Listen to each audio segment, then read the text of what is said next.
Hello, I'm Shelley Rothus, and I'm a different kind of victim.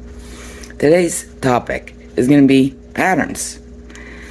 Many people say that if somebody does something more than once and they continually do it, it's a pattern in their behavior.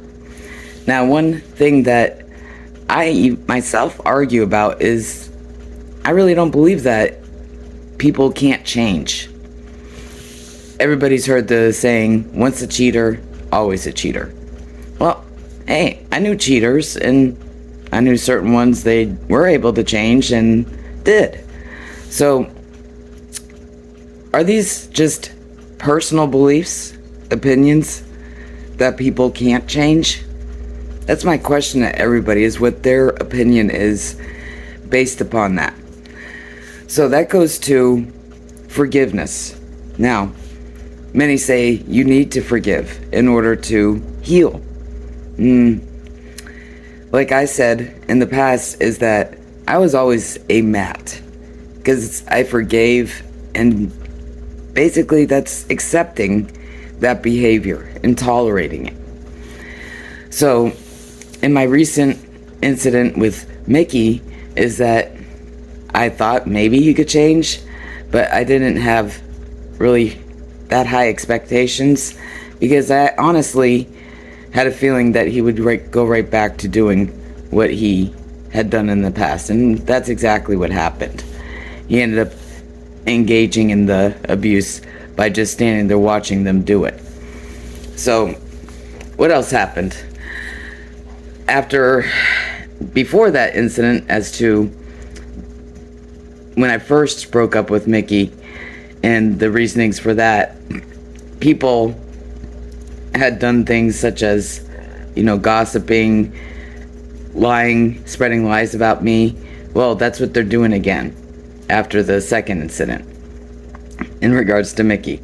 So, what's another question that I have for everybody? Say you have a friend and they had done certain things that really isn't a good friend. So, let's talk about friendship. Friendship. What should you expect within a friendship? That's a question that I often ask, because, like I've stated in the past, is I had many toxic relationships. So, a good friend. I was talking about that with somebody tonight, and they even said a good friend would listen to you, and they wouldn't blame you or get mad at you for things that you are not in control of happening to you. That's what they were expressing to me, is that it's not my fault if people choose to have bad behaviors to try and harm somebody that doesn't deserve it. So I've had situations in the past that I've been through that are similar to this, and actually I realized it relates to sloppy hypocritical ageism. So let's go to that. Sloppy hypocritical ageism. Now, in high school, or even below that, there's bullying that goes on. So when somebody's getting bullied, what's one thing that we try to teach kids? We try to teach kids that they should stand by the person who is getting bullied and doesn't deserve to be bullied. But what often happens? Now, this is where followers and onlookers come into play. The followers and onlookers are the ones that are going to avoid that victim, not be seen with them, not support them and be there for them. Because what? They don't want to be seen with that victim, because what? They don't want, just like the bigger person, they don't want to become the victim. Believe it or not, that's happened to me quite a few times while I've been here, with people that say they're my friend. I've actually had people that ended friendship with me due to others' abuse against me, because they didn't want to be seen with me, and they even said that because of it. Also, another way of them avoiding being attacked is they'll say, well, I don't want to get in the middle of it. It's stressing me out. Well, it's not happening to them, and it's really stressing out that person that it's happening to. So that's where I'm going to go back to the phone call I had. the phone call I had is that a good friend would listen and they wouldn't put you down for you expressing your feelings about being stressed about something and whatnot. And they're absolutely correct.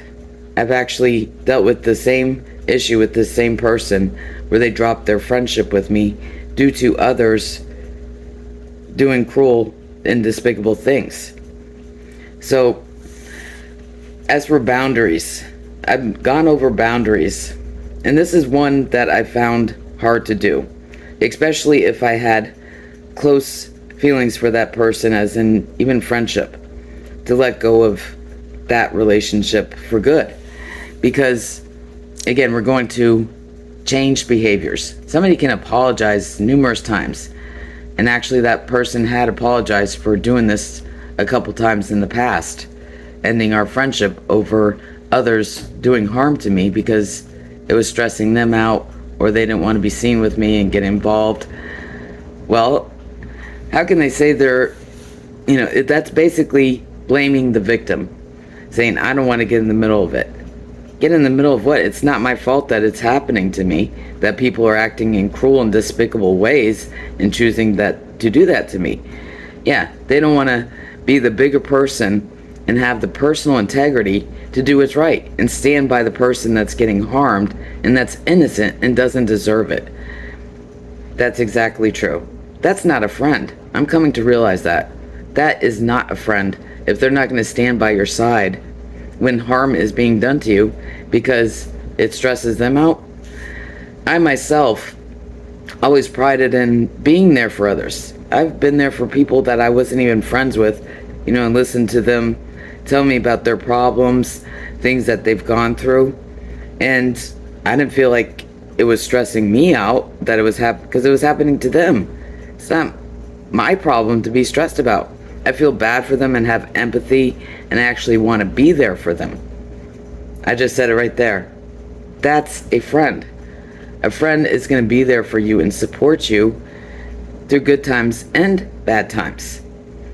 That's still something I'm going to have to learn and really understand and really step it up and actually go through with it, as I did with other types of boundaries that I came up with that were new, which was I don't want to associate with people who engage in abuse and ruin relationships of mine purposely. That was my first one, and that was with Ken. I didn't want to deal with people that lied to him, but then I realized is that he was just as much at fault for it as them, and that he was just as bad in a toxic friendship and not a good friend for believing the lies and engaging in the abuse. And that's where I came to Mickey. I came up with that boundary is when Asuka had done abusive behaviors on me, threatened me, belittled me, while Mickey just sat there and watched, just like Ken. That's when I came up with my new boundary, is that I'm not going to tolerate that and accept that. I gave Mickey another chance to see if he could change, and he showed that was not the case. Now, if anything, I would even pay him if I ever needed something done. I see him basically as a stranger, because I don't want any favors done by him, and just like anybody else, I would pay them to do it for me. If I ever did ask him to do something, I would pay him for it, because it's not doing me a favor as a friend, it's doing it as though they're just a regular worker, like I would pay somebody else. They just happen to be more convenient because they're nearby. So, changing. Can people change their patterns if they say it, they apologize and they promise they're going to change, but then do it again and again? That's another question, is how many chances should you give somebody to make those changes? That's something I need to work on as to what I'm going to allow, because in this current situation, this is like, I would say the fourth time at least that this person has dropped me as a friend or has blamed me for the abuse that was happening to me. So right now my goal is to focus on myself, and that's what I've been trying to do. And I hope that I actually get some good feedback based upon this from others, because I myself want to grow in more positive ways and actually have healthy relationships that will bring me up, and I'll strive towards that and keep working on that. So that's it for now. Again, the topic was based on changes. Can people actually change? And how many chances should you give them to do so before you totally drop them and let them go and never go back? That's it for tonight. I'm Shelley Rothus, and I'm a different kind of victim. See you next time.